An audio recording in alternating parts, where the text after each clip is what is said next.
Halo, selamat datang di channel Dimap. Di video ini saya akan menceritakan sebuah alur film yang berjudul Who Am I, yang dimana di sini akan dijelaskan di mana seseorang yang cupu, tidak terlihat, dan selalu duduk di bangku paling belakang semasa sekolahnya, yang berubah menjadi seorang hacker yang bisa meretas apapun. Tanpa perlu banyak spoiler di awal, langsung saja kita menuju videonya.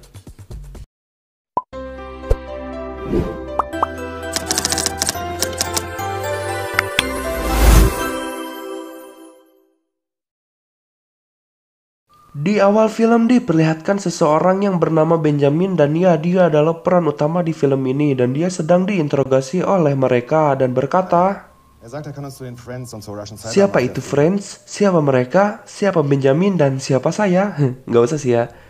Semuanya akan terungkap nanti, dan saat ini Benjamin sedang menceritakan kisah-kisahnya yang nanti yang akan ditampilkan adalah flashback, oke? Flashback si Benjamin itu. Lanjut. Kisah diawali yang dimana dia memiliki cita-cita yaitu menjadi superhero dan memiliki kekuatan super. Dia ingin melakukan hal-hal yang orang lain tak bisa lakukan. Dan yang pertama, dia sudah memiliki kekuatan super yaitu tidak terlihat. Dan dia sudah memiliki kostum. Dan semua superhero memiliki kisah keluarga yang buruk dan dia sudah memenuhinya. Ayahnya yang kabur dan dia tidak pernah menemuinya. Begitu pula neneknya yang ayahnya meninggal saat Perang Dunia Kedua. Kenang-kenangannya hanyalah 3 selongsong peluru yang teman ayahnya bawa dan ibunya gantung diri saat usianya 8 tahun. Aduh. Lalu wanita ini pun bertanya mengenai apa yang dia tahu tentang Clay dan apa ikatannya dengan Friends. Aduh, siapa lagi coba Clay? Nanti ada di pertengahan, oke? Sabar. Dan dia pun menunjukkan trik sulap sambil berkata, lanjut ke Benjamin. Dia sudah berkecimpung di dunia komputer sejak usia 14 tahun, mempelajari bahasa pemrograman, meretas, dan pertama kalinya dia merasakan sesuatu di sana. Di dunia nyata dia bukanlah siapa-siapa, tetapi di dunia maya dia dianggap cocok untuk introvert sekali ya. Nah, oke, di sini adalah darknet, internet di dalam internet. Semua digambarkan di sini. Dan yang digambarkan di sini adalah pengibaratan di dunia darknet itu, bertemu segala macamnya. Dan mengapa mereka semua menggunakan topeng? Yaitu karena mereka semua seperti Anonymous di dunia tersebut. Ya, intinya ini tuh dunia mayanya lah ya. Hanya saja digambarkan seperti ini agar lebih mudah dan menarik saja, oke? Lanjut. Lalu Benjamin pun memberitahu bahwa banyak hacker hebat di luar sana, namun ada yang dia kagumi. Dia menyebutnya sebagai Mr. X. Tidak ada yang tahu keberadaannya atau siapa dia, namun dia bisa meretas semua sistem. Dan dia meretas atau menciptakan sebuah program yang dimanipulasi untuk memanipulasi apotek online untuk mendapatkan Ritalin. Oke, di sini Ritalin adalah sebuah obat-obatan, oke? Dan Mr. X mempunyai 3 aturan, yaitu First, no system is safe. Second, aim for the impossible. Third, have fun inside. Dan alasan Benjamin untuk itu adalah untuk Mary. Ya, Mary adalah orang yang ditaksirnya saat di sekolah dulu, tapi ya setelah 10 tahun gak akan ada lagi yang inget dengan orang aneh yang duduk di barisan paling belakang. Dan ini Oscar, cowok yang kampret lah pokoknya, teman si Mary lah pokoknya gitu ya. Lalu Mary pun berkata bahwa dia akan diberi $100 lagi jika berhasil mendapatkan soal ujian fakultas hukum.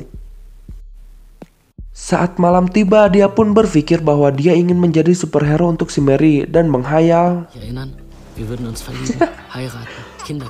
Dan lalu dia pun masuk ke dalam kampus untuk mengakses sistem. Namun apesnya, dia pun disidang dan diberikan hukuman 50 jam menjadi pelayan masyarakat. Dan saat dia sedang niisan, terdapat seseorang di sana. Singkat cerita, mereka pun berkenalan karena sama-sama menyukai dan berkecimpung di dunia komputer. Dan namanya adalah Max. Lalu dia pun diundang ke sebuah pesta malam harinya. Ada si Mary. Dan ini adalah istana sederhananya si Max. Dan Benjamin berkata, dan dia pun dikenalkan dengan temannya si Max ini. Ini Stefan, ahli software, dan ini Paul, ahli hardware, dan mereka sama-sama memiliki keluarga yang buruk. Lalu si Benjamin pun dites mengenai kemampuannya dan lalu polisi pun datang dan mereka pun kabur sembari mengajak si Mary. Setelah cukup aman, akhirnya Mary pun mengingat si Benjamin. Cie. Dan saat pulang dia tidak melihat neneknya. Dan ini adalah dokter psikiater yang merawat neneknya serta ibunya dulu. Akhirnya neneknya pun dirawat sembari memberi kotak isi selongsong peluru itu. Saat di dalam kereta menuju pulang, dan Max pun menceritakan bagaimana dia bisa menjadi hacker dan ternyata mereka sama-sama mengagumi. Dan di sini Max memberi tutorial cara mengakali sistem. So, neues Angebot, Zahl 10, Krieg 8. Und die mit Schoko waren nicht dabei. Das will ich hier wohl nicht hier stehen.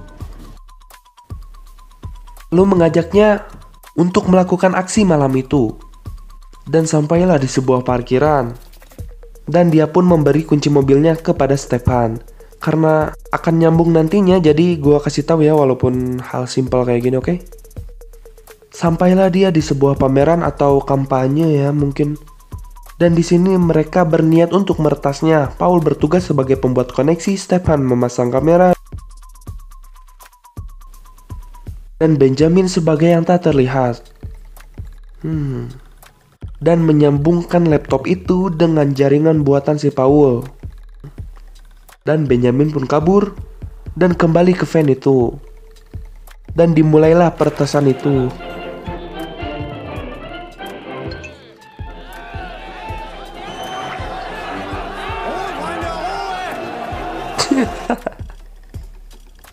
Nah, lalu setelah itu mereka mencari kunci mobil. Ternyata ada di saku Benjamin. Dan mereka pun berhasil kabur.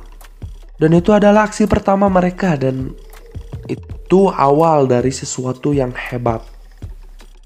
Kembali ke interogasi itu, wanita itu pun bertanya bagaimana aku bisa mempercayaimu. Benjamin pun menjawab, Im European Cybercrime Center in Den Haag 2 Konten, eins bei der Danske Bank, eins bei einer holländischen Direktbank. Während ihrer Studienzeit hatten sie eine Fehlgeburt. Dan lalu mereka pun menjadikan rumah nenek Benjamin sebagai markasnya. Dan menentukan sebuah identitas. Max mengambil topeng badut dan Benjamin pun mengusulkan sebuah nama yaitu Clay. Lalu mereka pun sepakat. Nah, sekarang udah jelas ya siapa itu Clay. Dan aksi selanjutnya, mereka meretas berita mengenai grafik keuangan. Von der robusten Konjunktur. Und so setzt der DAX auch heute seinen Gipfelsturm. Lalu perusahaan farmasi dan segala platform media sosial. Dan saat di supermarket, Marie! Acie. Dan Max pun mengajari si Benjamin. Wah, teman kampret sini. Dan setelah itu diperlihatkan Max yang sudah berminggu-minggu menunggu reaksi dari idolanya itu, yakni Mr. X. Dan sayangnya Mr. X sama sekali tidak peduli. Selanjutnya diperlihatkan sebuah berita yang dimana ada cyber kriminal Rusia yang berhasil menyerang bank sentral Eropa. Yang diduga pelakunya adalah kelompok hacker bernama Franz. Dan Franz pernah juga menyerang server Angkatan Darat Jerman. Dan perkenalkan pula, wanita yang menginterogasi Benjamin itu bernama Hanne Lindberg. Dan dia adalah penyidik senior dari Europol. Dan Europol adalah lembaga pertahanan milik pemerintah, oke? Dan Franz adalah organisasi cyber mafia yang merupakan buronan dari pemerintah. Dan Franz memiliki 4 anggota yang 3 diantaranya adalah Sekdet, Taubot, dan Krypton. Dan satu lagi masih belum diketahui. Dan sudah 3 tahun Hanne ini melacak keberadaan Franz dan masih belum mendapatkan jawaban. Dan ini adalah mantan sekaligus partnernya saat ini. Ups. Dan di sini sudah jelas ya siapa itu Franz dan siapa orang ini, oke? Lalu kembali lagi ke mereka, Max menghilangkan kekecewaannya dengan Dan mereka mendapatkan Porsche itu dengan memanipulasi sebuah lomba dan memenangkannya. Dan saat di persimpangan mereka mengajak wanita untuk berpesta. Karena pada dasarnya Max hanya menginginkan satu wanita saja, yakni Mary. Dia pun datang ke tongkrongannya si Mary. Dan kasihan boy. Dan saat si Benjamin sedang mengejar si Mary, tiba-tiba ganggu aja lu. Keesokan harinya Mr. X pun mengirimkan sebuah pesan yang isinya adalah dia ingin memperjelas bahwa di matanya Clay tak lebih dari sekelompok bayi cengeng, dan mereka pun merencanakan sebuah aksi yang besar yang dimana bisa membawa mereka ke puncak Olympus. Dan Benjamin mengusulkan sebuah tempat. Dimulailah aksi mereka. Diawali dengan mengikuti truk sampah dan mencari sebuah kertas untuk mencari nama dan kesukaannya atau hobinya ya. Nama siapa? Ya, nama salah satu orang dalam di situ, lalu memancingnya untuk masuk ke dalam website yang mereka buat. Dan lalu saat di malam hari mereka masuk sih ke dalam tempat itu. Dan seperti biasa mereka pun membagi tugas kepada mereka masing-masing. Dan Max sebagai pengawas CCTV dan mengambil cendera mata, oke? Dan Benjamin bertugas untuk beraksi. Setelah berhasil mendapatkan tujuannya, karena keegoisannya dan ingin menunjukkannya, Benjamin malah mencuri data-data milik lembaga keamanan tersebut, yang dimana seharusnya mereka hanya meretas sistem printernya saja. Dan setelah dari sana, mereka pun langsung datang ke sebuah pesta. Namun apesnya, wah parah sih emang sih. Dan Benjamin pun tidak membukakan pintu kepada teman-temannya. Dan Max keceplosan berkata bahwa dia bukan siapa-siapa tanpa mereka.